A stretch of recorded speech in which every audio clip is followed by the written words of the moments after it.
ہماری زندگی کے اوپر ایک نظر ڈالنے سے پتہ چل جاتا ہے کہ ہمارا سائنس کے ساتھ کتنا رشتہ ہے سب کا.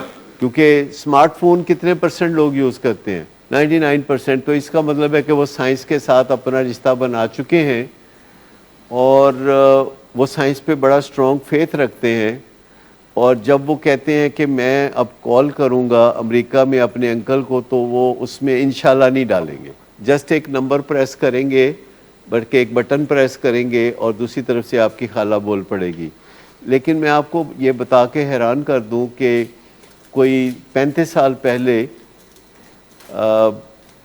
جب میں امریکہ ٹریننگ پہ تھا، تو میں جب کال بک کراتا تھا تو میں باقاعدہ مسئلے پہ 2 نفل پڑھتا تھا کہ میری کال جو ہے جلدی مل جائے، میرے جاگتے جاگتے مل جائے، کیونکہ ٹائم ڈیفرنس کو بھی کور کرنا ہوتا تھا. جب آپ کا رشتہ کسی چیز سے بار بار کامیاب ہوتا ہے تو آپ کا یقین بڑھتا چلا جاتا ہے، کیونکہ سائنس آپ کی ہر چیز میں مدد نہیں کرتی. سائنس آپ کو ہر سودا نہیں بیچتی.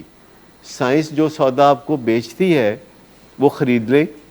جو سودا سائنس آپ کو نہیں بیچتی وہ پھر آپ مذہبی معاملات سے حاصل کرتے ہیں، جیسے تسلی ہے، جیسے سہارا ہے، جیسے امید ہے. تو یہ چیزیں آپ کو جب سائنس نہیں دیتی تو پھر آپ اس میں ہائر پاور کی طرف چلے جاتے ہیں، یعنی آپ مذہب کی طرف چلے جاتے ہیں اور آپ دعا مانگتے ہیں. تو یہ چیزیں تب آپ کرتے ہیں. لیکن جن چیزوں کے بارے میں آپ کا تجربہ کہتا ہے کہ آپ آسانی سے کام کر گزریں گے، وہاں آپ دعا بھی نہیں مانگتے. یعنی بہت سارے کام ہیں جو روزمرہ آپ کر لیتے ہیں اور اس میں آپ دعا بھی نہیں مانگتے، بس کر لیتے ہیں. اور بہت سارے کام جب آپ کر لیتے ہیں تو آپ کہتے ہیں کہ یہ کام میں نے کیا ہے. لیکن کچھ کام ابھی بھی ہیں جب آپ کو کہا جائے کہ یہ کام آپ نے کیا ہے تو آپ کہتے ہیں نہیں میں نے نہیں کیا، یہ تو اللہ نے کیا ہے. جیسے فرض کریں کوئی سینچری مارتا ہے یا کوئی اول آتا ہے امتحان میں، ایف اے میں یا ایف ایس سی میں، تو وہ ہمیشہ یہ کہے گا کہ یہ میری محنت کا نتیجہ نہیں ہے، یہ میرے استادوں کی محنت کا نتیجہ ہے، یہ اللہ کی مہربانی ہے، یہ اللہ کا فضل ہے، یہ میری ماں باپ کی دعا ہے. اب مجھے بتائیے کہ کس کے ماں باپ ہیں جو یہ کہتے ہیں کہ میرا بچہ فیل ہو جائے؟ آپ کو کوئی ایسے ماں باپ ملے ہیں جو کہ اپنے بچے کے پاس ہونے کے لیے، کامیاب ہونے کے لیے، کہ اس کو نوکری مل جائے، دعا نہیں کرتے؟ کون ہے ایسا بدقسمت؟ ہاں، یہ بڑا زبردست سوال ہے اور سائنس سے تعلق رکھتا ہے. ایک کتاب ہے بڑی خوبصورت جو لکھی تو گئی تھی 1986 میں، لیکن آج بھی وہ بہت ویلڈ ہے، اور اس کتاب کا نام ہے اسٹیئنگ سوبر، کہ نشے کے بغیر کیسے رہنا ہے. اور ایک تو یہ ہے کہ اس کتاب میں سارے طریقے بتائے ہوئے ہیں. پھر بات یہ ہے کہ ریلیپ سے بچنے کے لیے آپ کو ہمیشہ یہ سوچنا چاہیے کہ نشے کی بیماری کو ایک مستقل جدوجہد کے تحت آپ نے اپنے آپ سے دور رکھنا ہے. آپ نے لاپرواہی نہیں کرنی، آپ نے اپنا جو حفاظتی حصار ہے وہ قائم رکھنا ہے، اور آپ نے ان طریقوں سے جڑے رہنا ہے جن طریقوں سے نشہ چھوٹا. اس میں ایک طریقہ جو ہم یہ بھی کہتے ہیں کہ سٹرکچر سے جڑے رہنا ہے، جیسے ولنگ ویز کا سٹرکچر.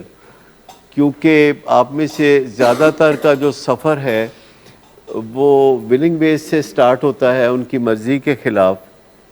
تو ہم انہیں ہمیشہ مشورہ دیتے ہیں کہ آپ نے اس سٹرکچر سے جڑے رہنا ہے. نشے کی بیماری کا علاج شروع تو ہوتا ہے، اس کا علاج کبھی فل سٹاپ نہیں لگتا، اینڈ نہیں ہوتا. جب ہم آپ کو یہ کہتے ہیں کہ آپ نے سٹرکچر سے جڑے رہنا ہے، اور سٹرکچر سے مراد ہے ولنگ ویز کا سٹرکچر جہاں آپ علاج میں ہیں اور دن بدن آپ بہتر ہو جائیں گے، تو سٹرکچر بدلتا رہے گا. انڈور ختم ہو جائے گا تو آؤٹ ڈور شروع ہو جائے گا، آؤٹ ڈور ختم ہوگا تو ویکلی شروع ہو جائے گا، ویکلی ختم ہوگا تو فورٹ نائٹلی شروع ہو جائے گا. فورٹ نائٹلی ختم ہوگا تو منتھلی شروع ہو جائے گا, پر رہے گا کوئی نہ کوئی رشتہ ناتا. تو جب ہم آپ کو یہ بات کہتے ہیں تو آپ بھلا کیا سوچتے ہیں؟ یہ ان کا بزنس کرنے کا طریقہ ہے, ٹھیک. تو یہ سوچ ہمیں بھی پتہ ہے کہ آپ ایسا سوچتے ہیں, اور ہمیں پتہ ہے کہ کسی کو یہ بات اچھی نہیں لگتی, تو پھر بھی ہم کیوں کہتے ہیں؟ مثلا کل پرسوں ہی مجھ سے کسی پیشنٹ کے فادر بات کر رہے تھے, اور انہوں نے کہا کہ اچھا بھلا یہ چل رہا تھا اور میں نے اس کو اسٹرکچر سے ہٹا دیا, اور آپ کو کہا کہ اب اس کو ضرورت نہیں ہے, اب اس کو میں مینج کر لوں گا اور کسی اور سے بھی مشورہ کروں گا, کوئی سیکنڈ اوپینین لوں گا. تو آپ نے کہا ٹھیک ہے. تو آپ نے یہ کیوں کہا کہ ٹھیک ہے؟ تو میں نے کہا میں اور کیا کہتا, کہ آپ مجھے کہہ رہے ہیں کہ بس ٹھیک ہو گیا, کافی صحیح ہو گیا ہے, اور وہ ولنگ ویز آنے میں خوش نہیں ہے, اور وہ کہتا ہے کہ جی مجھے ادھر جانا ہے ادھر جانا ہے. وہ کبھی کسی سے کہلواتا ہے کہ سیکنڈ اوپینین لے, کبھی کسی سے کہتا ہے, کبھی کسی سے کہتا ہے. تو جب میں نے آپ سے یہ کہا کہ چونکہ وہ کسی نہ کسی کے ذریعے کہتا ہے کہ ولنگ ویز سے جان چھڑا دو اور کسی اور سے میرا رابطہ کرا دو, تو جب میں نے آپ سے یہ بات کہی تو میں نے کہا کرا دو. تو کہتے ہیں آپ نے یہ بات کیوں کہی؟ میں نے کہا کہ چونکہ اس میں کانفلکٹ آف انٹرسٹ تھا. اگر میں یہ کہتا کہ نہیں ولنگ بیس سے اور مجھ سے ہی علاج جاری رکھیں, تو یہ سیلف ایڈووکیسی ہے, یعنی یہ اپنے آپ کو ریکمینڈ کرنے والی بات ہے اور کسی دوسرے کی نفی کرنے والی بات ہے. تو اس لیے میں نے خاموشی اختیار کی. کہتے ویسے حق سچ کی بات کیا تھی؟ میں نے کہا حق سچ کی بات تو یہ تھی کہ میں کہہ دیتا کہ نہ اچھا بھلا چل رہا ہے, نہ چھیڑے. اور انہوں نے مجھے کہا کہ میرے آپ سے تعلقات بھی بہت اچھے تھے, تو آپ نے حق سچ کی بات کیوں نہیں کی؟ تو میں نے کہا کہ میں نے حق سچ کی بات اس لیے نہیں کی کہ مجھے لگا کہ حق سچ کی بات کروں گا تو میرا امپریشن خراب ہوگا. تو انہوں نے کہا کہ جب میرے بچے کی تکلیف کا معاملہ تھا تو آپ میرے بچے کی تکلیف کو ٹھیک کرنے کے بارے میں نہیں سوچ رہے تھے. آپ جب کسی کی مدد کرتے ہیں تو آپ اپنی فکر نہیں کرتے, آپ دوسرے کی فکر کرتے ہیں. آپ حق سچ کی بات کر دیتے ہیں, اگلا مانے یا نہ مانے وہ بات کی بات ہے, پر آپ ایگری نہیں کرتے. آپ کسی بھی غلط چیز سے ایگری نہیں کرتے. کہ اگر کوئی آپ سے پوچھتا ہے کہ کیا میں ایسا کر لوں, تو آپ کہتے ہیں کہ نہیں میرا مشورہ نہیں ہے, باقی تہاڈی مرضی. اور حق سچ کی جو بات ہے کر ضرور دینی چاہیے, اگرچہ اس پہ بہت زیادہ زور آپ نہ دیں, پر حق سچ کی بات کر ضرور دینی چاہیے. لیکن یہ آسان نہیں ہوتا. کئی دفعہ ہماری جو اپنی فیلنگز ہیں وہ بھی اہمیت اختیار کر جاتی ہیں, ہمیں اپنی فیلنگز کو بھی سنبھالنا پڑتا ہے.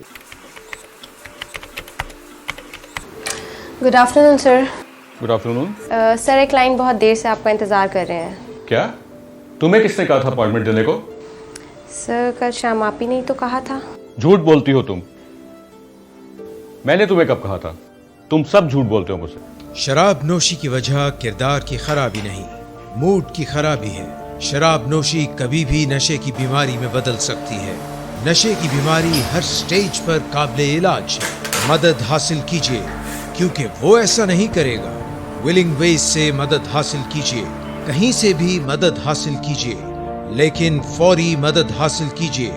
جس معجزے کے انتظار میں آپ نے بہت دیر کر دی اب وہ دستک دے رہا ہے. مدد حاصل کیجیے, مدد حاصل کیجیے, مدد حاصل کیجیے.